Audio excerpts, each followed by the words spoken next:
It's springtime. You know what that means. Spring cleaning. We gotta scrub, we gotta sweep. No, wait, your house is clean enough. What really needs cleaning is government. Government's cupboard overflows with stuff we should throw out. Like corporate welfare, $100 billion that just shouldn't exist, this stuff. Education spending, there shouldn't be a federal education department. We don't need that. Education's handled locally. More money, more money, more money. Government's crammed with expensive stuff that we don't need, and much of it even does harm, like farm subsidies. They distort food prices. Get rid of this stuff. Thought I'd share some spring cleaning tips for people who aren't as good as cleaning as I am, and I call them Ellen DeGeneres' spring cleaning tips for people who aren't as good at cleaning as I am. People like these guys, they and their million bureaucrats hoard rules and subsidies, and they almost never throw any of them out. In fact, they keep adding new ones. All these rules and subsidies for rich people and the politically connected. We ought to get rid of all this stuff. Spring cleaning, we're gonna make this town look all shiny and new. Is it possible? Sure, it could be done. Spring cleaning. That's our show tonight. It's a sick, disgusting job, but it's gotta get done.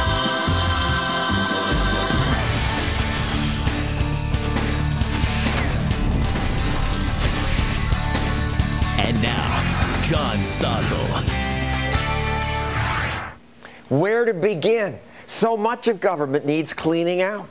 What the politicians produce reminds me of that creepy TV show called Hoarders. Hoarders.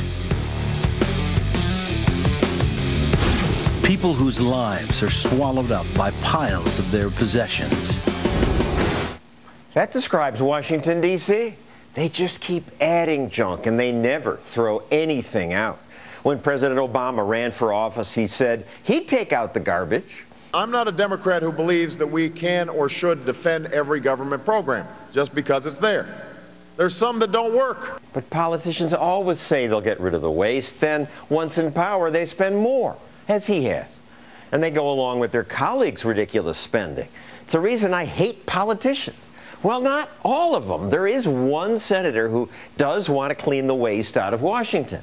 Every year, his office puts out this waste book. It details stupid subsidies like the $10 million you spent to partner the National Guard with Superman. In Part 4, we're going to examine the connection between Jim Jones, the Man of Steel movie, and the National Guard. $10 million for that. Also, the National Endowment for Humanities gave $1 million of your money to something called the Popular Romance Project. The goal, study the influence of romance through novels and film. As far as a woman and a man is concerned, I like to read about passion. What makes love love?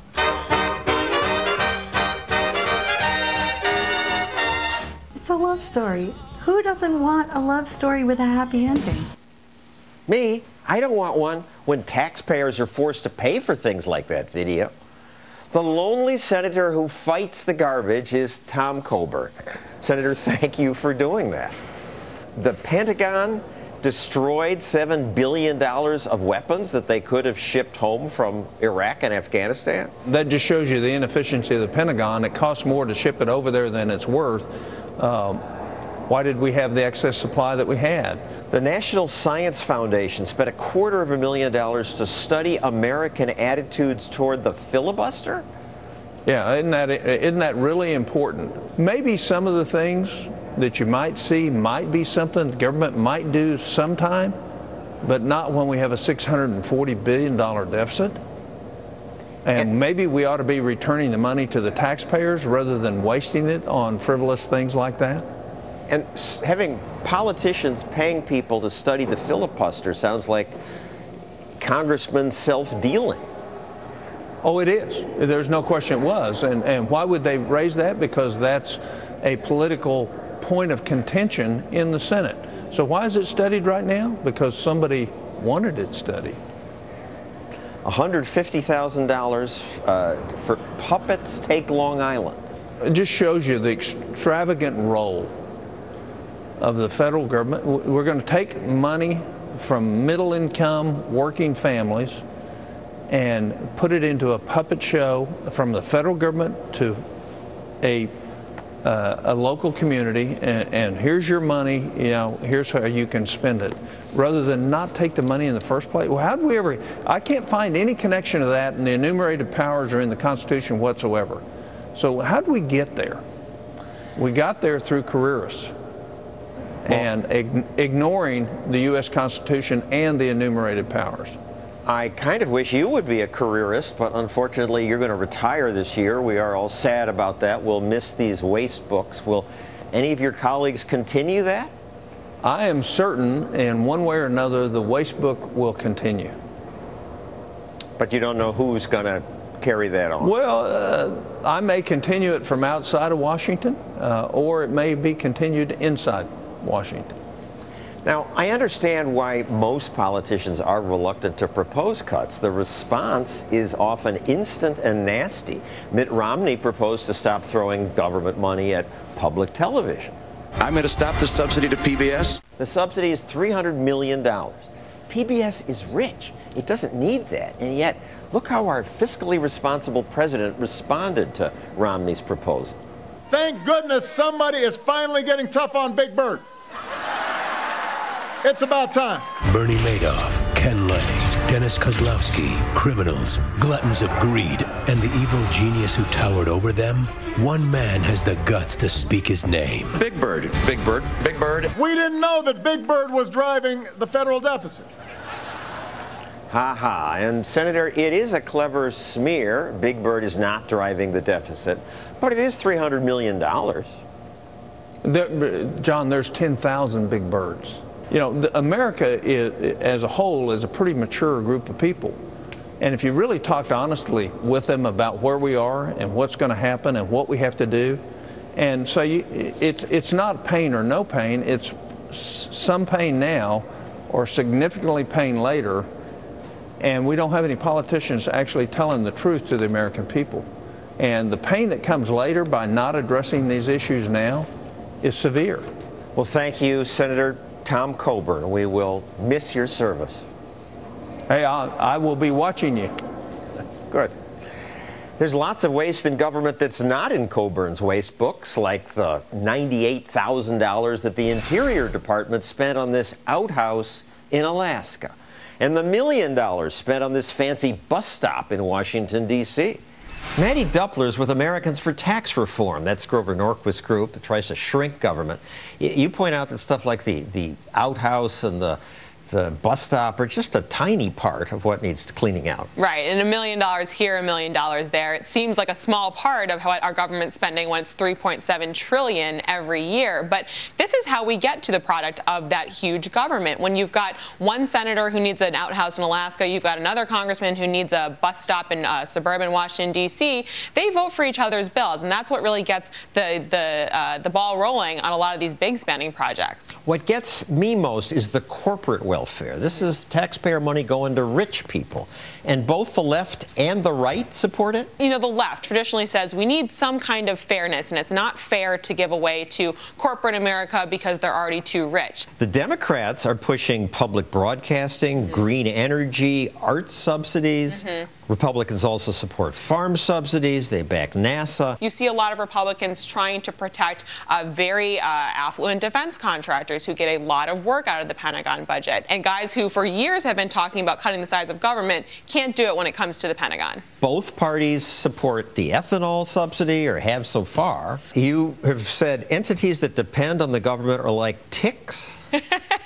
Well, it is a parasitic relationship. It really is, because when you have corporate welfare, when you have individual payouts, when you have outlays going to, politically connected people, they all want a bite of that apple. And when you have the host, the federal government, giving it out, every parasite there wants to be the first one to the host because they know the last one is not going to get those federal dollars that they need to survive. So they need the host, but they also suck its blood and kill it. Eventually, yeah.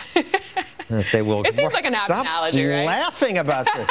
The president, when he ran for office, said he would cut corporate welfare, and he specifically cited 2 government programs.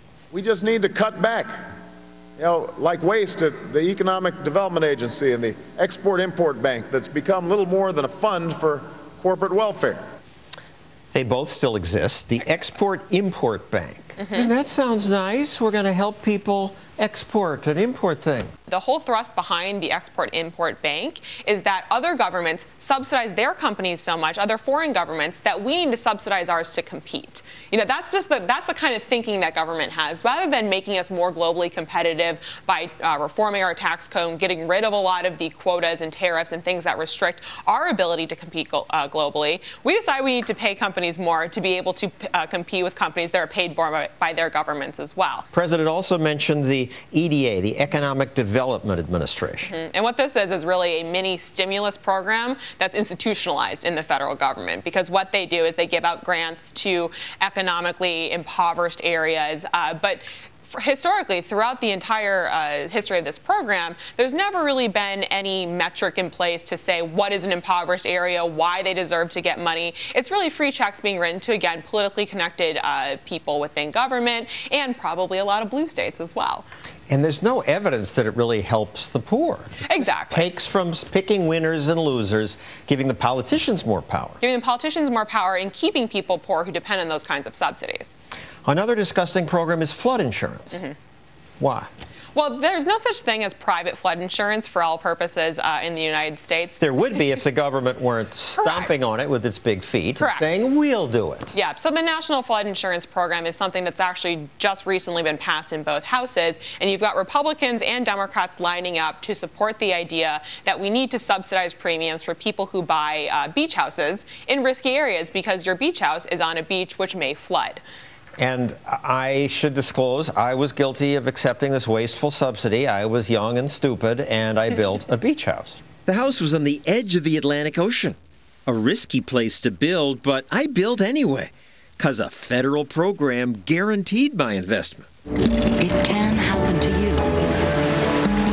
Protect your home with flood insurance. The flood insurance program provides valuable protection for approximately 5.5 million homeowners. So taxpayers may help foot the bill if a flood hits movie stars' homes on Malibu Beach or the Kennedy family compound. Eventually, a storm swept away my first floor, but I didn't lose a penny. Thanks. I never invited you there, but you paid for my new first floor. Eventually, the whole house went in the ocean, and you paid again, which is just awful. After Hurricane Sandy, they were going to say, okay, we're losing too much money in this, we're going to cut it back. Everybody agreed to cut it back. When it came time to do it, they said, oh no, people are going to be hurt. Washington lacks the courage to do anything that would actually, reform these programs that cost taxpayers money. They like to talk about it a lot, but as you said, when push comes to shove, it never really comes to fruition. The Market Access Program. What's that? This is a program run through USDA to allow, foreign companies, allow us to really promote our industries here abroad. But of course, what this does is it goes to a lot of the industries here that our farm programs subsidize steeply. The Pet Food Institute, Sunkist, Welch's Food, the Wine Institute. Right, and even, industries that we heavily subsidize and heavily support here as taxpayers, soybean industry, cotton industry, they get a ton of money from this program to go elsewhere and talk about how important their industry is and how other countries should be buying the products from us, despite the fact that we make it very expensive to do so. The Small Business Administration.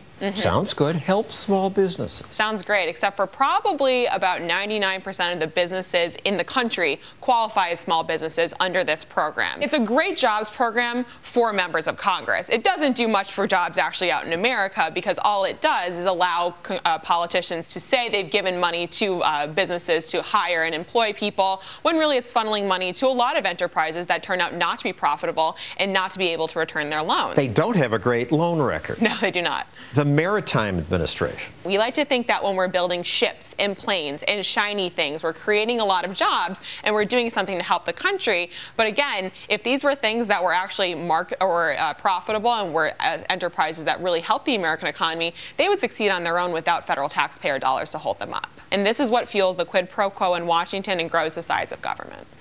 Thank you, Maddie Duppler. To keep this conversation going on Facebook or Twitter, use that hashtag #SpringClean. Coming up, we continue our spring cleaning with a harsh look at other crony capitalism. Get ready.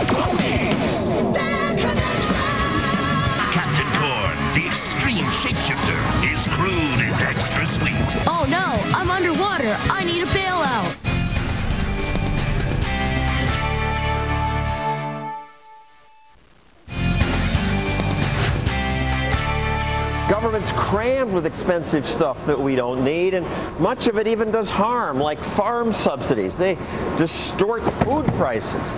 Get rid of this stuff. To me, it's just obvious that it's wrong to subsidize certain farmers, but politicians and farmers tell me I'm wrong. Blake Hurst is president of the Missouri Farm Bureau. He's a farmer who grows corn and soybeans, and therefore he gets lots of money from you taxpayers, mostly in the form of special breaks on crop insurance. That's the new farm bill. Exactly. That helps take some of the risk out of farming, helps provide what we like to call a safety net under a very risky industry. All right, before I give you a hard time about taking the risks out of farming, let's just try to understand what you have. You've got 6,000 acres. With my family, a large family. Half corn, half soybeans. Yes, sir. And I think most Americans think corn is corn on the cob, but it's not. The corn is used for cattle feed, it's exported, it's used for ethanol. Most is not corn on the cob. No. You wouldn't want to eat my field corn on the cob. And the soybeans, which mostly become the oil, which is used. The oil, they're about half and half oil. About half of the soybean is meal that goes to cattle feed, hog feed, poultry feed, and half of it is oil, which you eat on your salad. So we're all glad that you're producing this stuff. But I hope so. Why should we guarantee your insurance, give you a special break? Well, it's like you're on welfare. Oh, I don't look at it that way. We have an insurance program just like unemployment insurance. So buy your own insurance. Well, I do pay for it every year. My bill this year will be a little over $20,000. It's cheaper because government. It is cheaper because government helps. $19 billion of subsidies. Research is a very big part of the Farm Bill. So we use a lot of the dollars for research to look for new products for farmers, but also new ways to fight disease and pests. Why? Why should you get any of this? You know, we've had a long tradition of supporting agriculture in this country. Go back to the Homestead Act. When they first passed this stuff, they didn't really understand that free markets work better. They've always had an interest in subsidizing or in supporting agriculture, and I think it's been a good investment. I would point out that we got Silicon Valley without any government handouts. Most of the stuff we get goes without handouts. Most farmers don't get handouts. Everybody in Silicon Valley has unemployment insurance. That's subsidized by the federal government. The free market is the best way to allocate resources. And what I like to, when I talk about farm subsidies, I like to point out that when I started farming in the mid-1980s, the government told me what I could plant. They actually told me where I could plant it. They told me how much I could plant. We moved away from that strict. It's better now. It is absolutely better now. It used to pay me to take land out of production. They no longer do that. So we've moved away from interfering with the market toward a market-based system with just help in our insurance bills. And so I think it is we've made progress. Most farmers don't get subsidies. Well, that's artichoke, bananas, cucumber, kiwis. Actually, the latest farm bill did expand crop insurance to many of the smaller But only crops. about a third of farmers get the subsidies, and most go to the richest 10%. Most farmers, the subsidies are tied to production, so they do go to larger farmers. Welfare for the rich. They're intended to help what people see as an imperfection in the market, and they won't work unless they involve larger farmers. What's the imperfection in the market?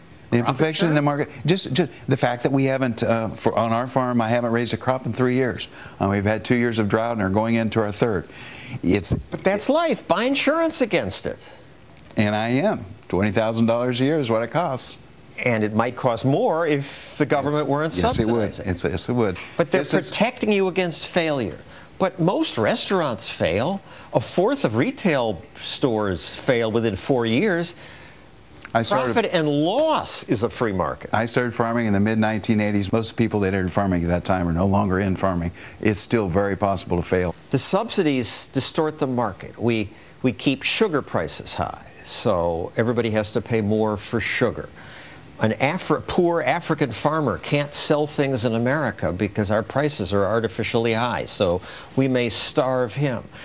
Taxpayers spent $19 billion causing more distortions that hurt us. Well, I would argue that the crop insurance program helps keep prices low because we probably produce more than we would if we didn't have that safety net.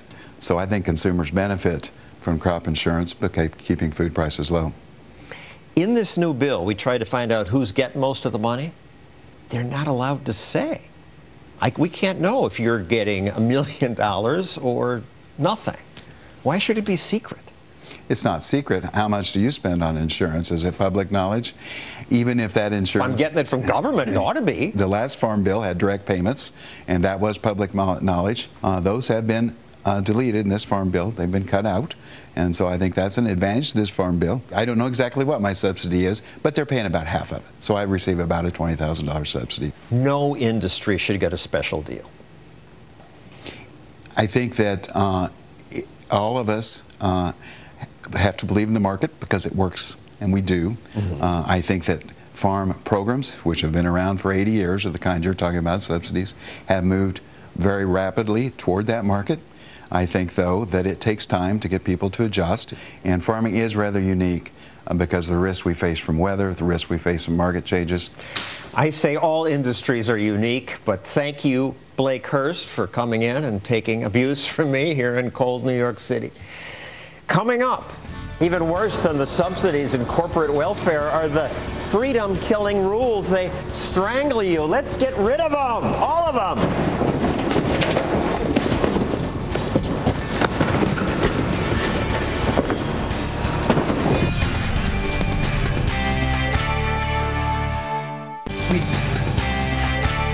To invest. Washington always talks about investment. Is education an expense or is education an investment? That just sounds right to people. Education's important. Seems just common sense that schools would be better if they had more money. But Neil McCluskey studies education for the Cato Institute, where they've been tracking government's involvement and spending. And what have you found? If you look at achievement, it's like Death Valley. It's totally flat on a chart. If you look at spending, you look at staffing, it's like a space shuttle taking off. And we have huge this, increase. We have your chart from Cato. The top line is spending. The second line going up is staffing. We have about 40 years of solid evidence that it's an investment that's had no return.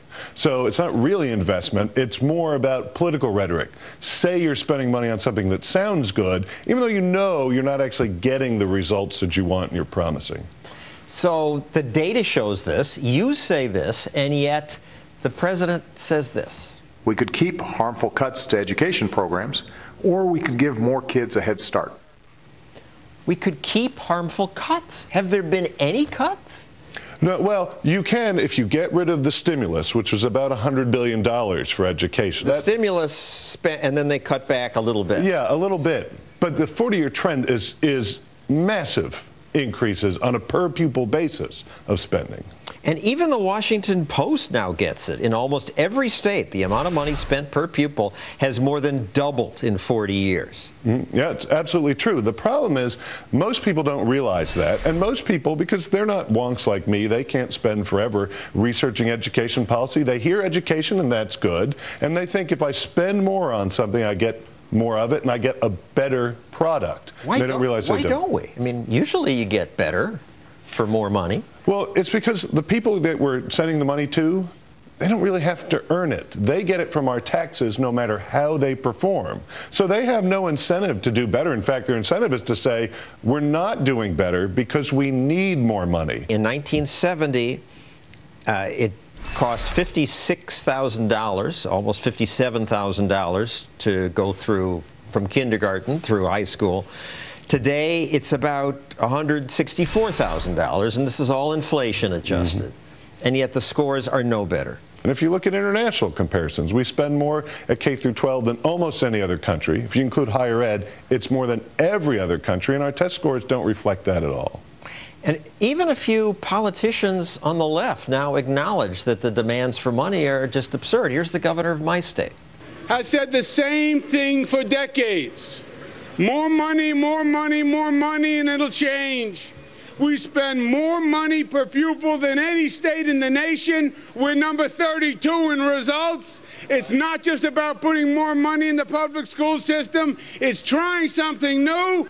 That's a relief to hear this. This guy used to be a major socialist. Now he's saying, gee, Money isn't going to do it. So we've moved to more choice, and that's what's key, is have the people the schools are supposed to serve decide where that money is going. And so we've seen big growth in charter schools, which are semi-private, semi-public schools. We've seen big growth in voucher programs and tax credit programs so people can choose private schools. But just having a choice focuses the mind. Suddenly the school says, gee, this school's doing better, maybe we should try what they're doing? Yeah, you look at a place like Washington, D.C., which has seen pretty big increases in test scores for a lot of reasons.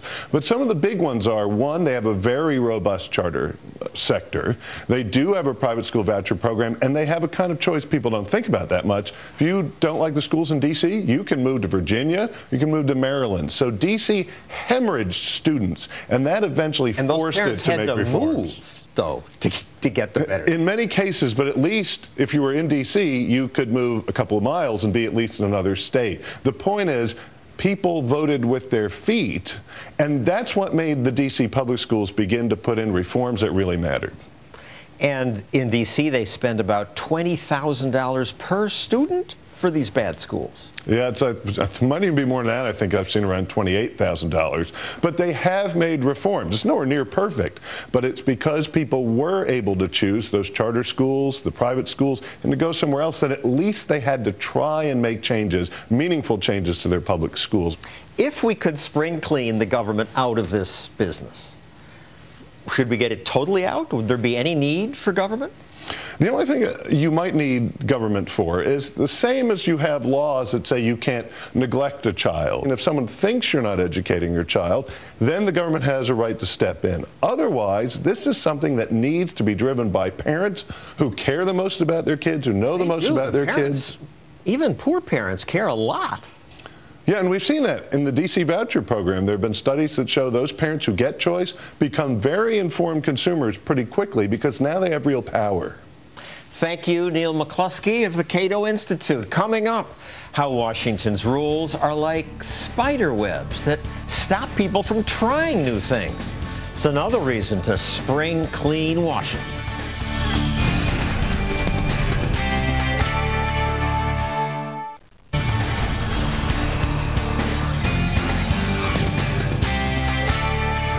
Help!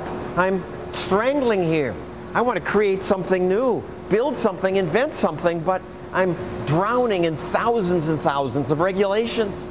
Many of these are old, outdated. Nobody even knows what's in all these rules, but if I disobey one, I'm in trouble. So I guess I'll just give up. Why try? It's too hard. And I fear that's the new American attitude. Many would-be entrepreneurs look at the spider web of rules and just give up. Jeff Rose is a lawyer who defends small businesses against what he considers unconstitutional government regulations. What lately have you seen? Well, you know, John, it just piles up and piles up. One of the things we've seen is Virginia cracking down on medical innovation. There's this thing called a virtual colonoscopy. Makes it possible to look inside someone, find out if they've got cancer without having to put anything inside them. Sounds great? Not to Virginia. You have to get their permission. And they want you to spend hundreds of thousands of dollars to find out if there is a need for your service. And of course, the people who already provide it can intervene and say, no, no, we're just fine. Don't let the new guy in. We asked for a response from the Hospital Association. They said new businesses will skim the cream of well-paying patients Monday through Friday and leave hospitals to treat those without the resources to cover the cost of their care. That's ludicrous. We need medical innovation. Innovation needs liberty. If the government thinks hospitals need to be subsidized, it should do that. It shouldn't manipulate the market like this. Another obstacle is the FDA. Well, we're talking about colonoscopies. This is a little camera that would allow you to, it's like a pill, a camera pill they call it. You swallow it and the doctor sees what he sees. Mm-hmm. They've approved it, but they will only allow it for people who, for some reason, they have an obstruction. They can't have a colonoscopy. Why isn't it the patient's choice? It should be, but the last thing that is important in the way government approaches medicine these days is to give patients the choice. It is paternalism run wild. Even if you succeed in building something, even if you get past all the spider webs, today you don't know if government will then take what you built from you. And were it not for Jeff's group, that would have happened to a charity in California. The Community Youth Athletic Center in National City, California is a refuge for the city's at-risk youth. It helps me a lot, stick out of games. Kids that are in gang-infested homes, drug-infested homes, we provide them a safe haven. Yet in order to build some condos, the city declared the gym blighted, and they may just take the land using this eminent domain law. Yep. This is a classic government Robin Hood in reverse, where the government takes from people who don't have very much to give it to the rich, politically connected insiders. Out of control corporate Presumably welfare. a connected insider who was going to build the condo. Exactly. To build condos for rich yuppies, which cities like. They don't like kids who are struggling to stay out of gangs and off drugs.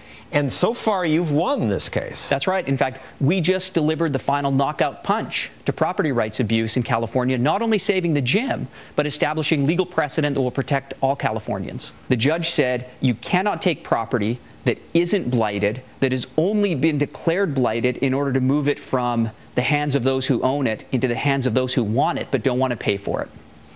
All right, one more example, this one about laws that govern hair salons. 7 cops came into my salon and they said I was under arrest, and they took me to jail for braiding hair. 7 cops come and say she's under arrest for braiding hair? Does American civilization really need the cosmetology cops protecting us from someone who braids hair? It's ridiculous. His group, the Institute for Justice, made a video that explains what a hair braider would have to do to legally run a salon.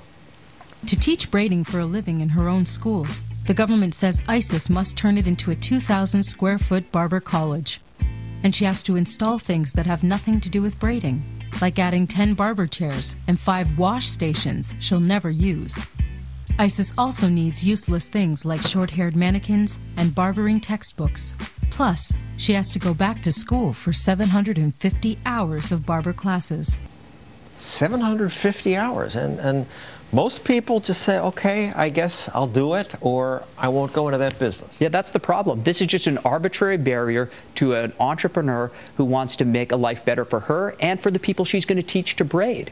And it just doesn't make any sense. But it's not totally arbitrary. They had a reason for pushing these rules. The reason for these rules generally is to throw up a barrier so that existing businesses don't face competition. The politically connected establishment keeps the newcomers out. Exactly. And making ISIS turn her salon into a barber college in order to teach braiding is like making a plumber go to law school.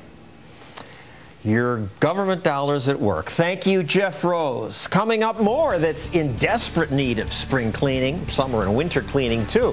Things like America's destructive drug war. What's that funny smell? My guess would be marijuana, an unlawful substance used to experience artificial highs.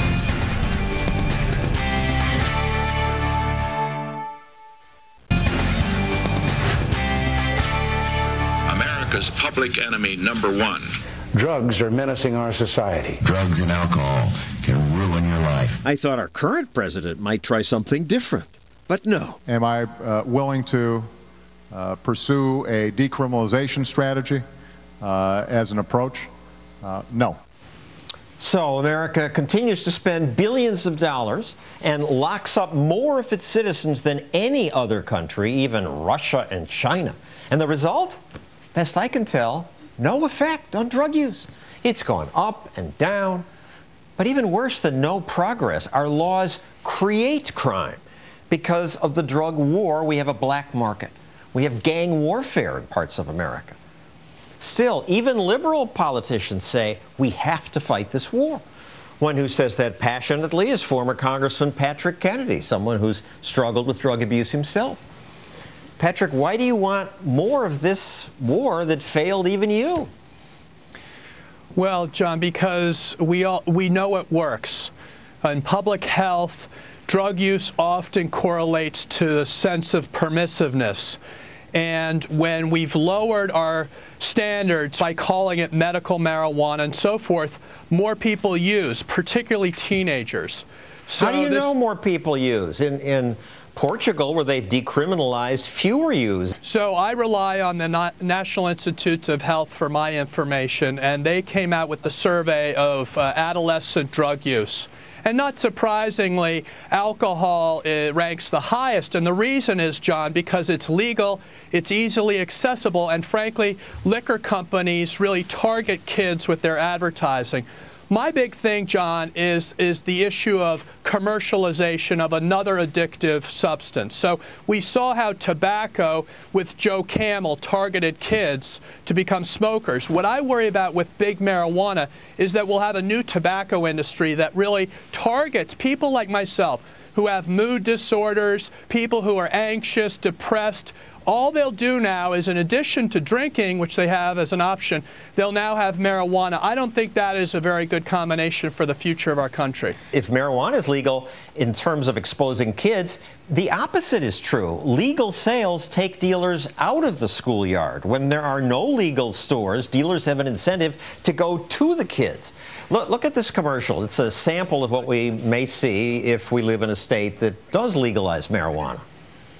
I got tuna, I got salmon, I got the finest sashimi this area has seen in years. You need me and I need you. Let's make this work. You wouldn't buy your sushi from this guy, so why would you buy your marijuana from him?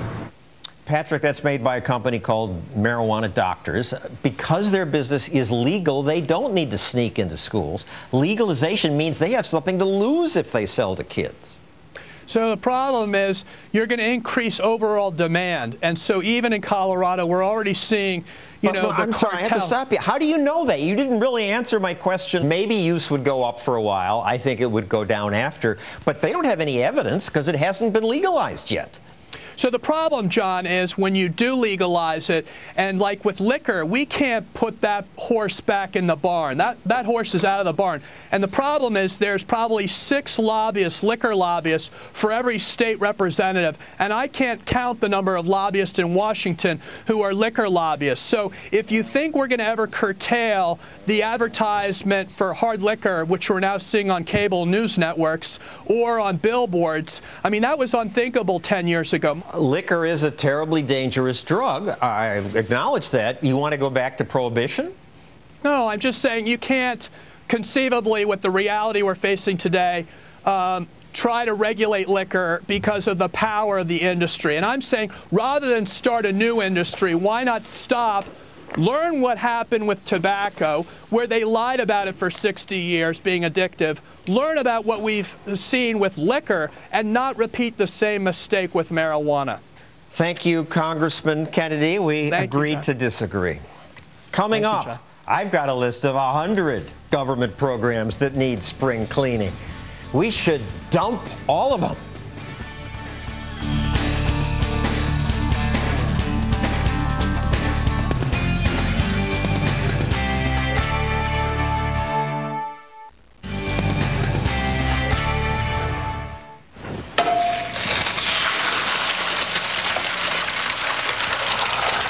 This is your brain on drugs.